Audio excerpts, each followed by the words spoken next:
Yvelines avec cette candidate RN qui s'est retirée en expliquant vouloir faire barrage à l'extrême gauche. Oui, on a beaucoup parlé de barrage dans cet entre-deux tours, des désistements pour éviter des triangulaires, mais là, dans la 11e circonscription des Yvelines, eh bien, c'est la candidate RN Victoria Doucet qui a créé la surprise.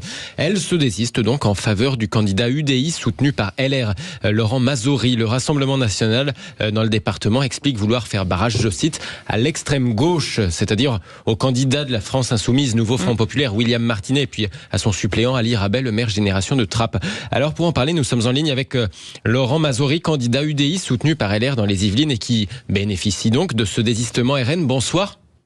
Bonsoir. Merci beaucoup d'être avec nous dans Les Vraies Voix sur Sud Radio. Comment vous accueillez ce désistement, est-ce que ce quasi-soutien finalement du RN, est-ce qu'il vous a surpris ?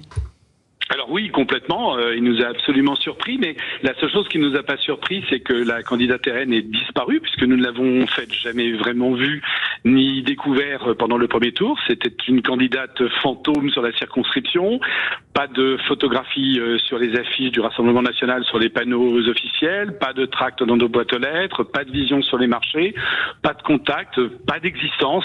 Donc de la même façon qu'on a découvert cette candidate fantôme au moment où on a découvert les candidatures, de la même façon, mardi dernier, on a découvert qu'il n'y avait pas eu de dépôt pour le deuxième tour et on en a été vraiment les premiers surpris, même si vous avez raison, de fait, mais je dirais comme tous, quand il y a un retrait, on espère en bénéficier, on espère que les électeurs seront pas perdus, qu'ils sauront reconnaître les candidats de droite et du centre comme étant porteurs aussi d'une partie de leur mécontentement, mais on en a été complètement surpris. On l'a accueilli avec beaucoup de plaisir, mais avec énormément de surprises. Elle existait suffisamment pour disparaître à votre bénéfice, tout de même.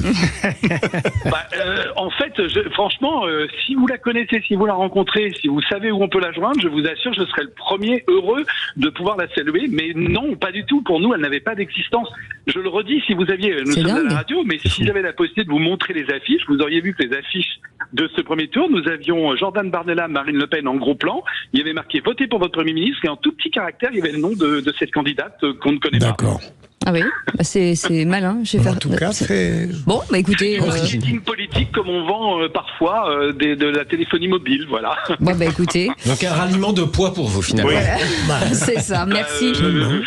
Heureux d'en bénéficier, mais le premier surpris. Et vous dites que c'est un barrage républicain ? Ah oui, pour nous, c'est un barrage républicain. Je ne veux pas dire ici du mal, évidemment, de mon concurrent, mais nous le connaissons pour l'avoir eu pendant 2 ans en tant que député. Nous savons également certains drapeaux qui ont pu être affichés, qui le sont encore aujourd'hui, sur un de ses soutiens, qui est M. Rabet sur la mairie de Trappes. Et en effet, ça peut avoir avec une législative, ça a beaucoup plus à voir avec la défense d'intérêts étrangers qu'avec la défense des intérêts français. Donc oui, nous considérons que nous sommes plus qu'un barrage républicain, nous sommes une solution républicaine. Merci beaucoup, Laurent Mazory, candidat UDI soutenu par les LR dans les Yvelines. Merci beaucoup, Félix Mathieu. Merci, Félix. Vous restez avec nous dans un instant.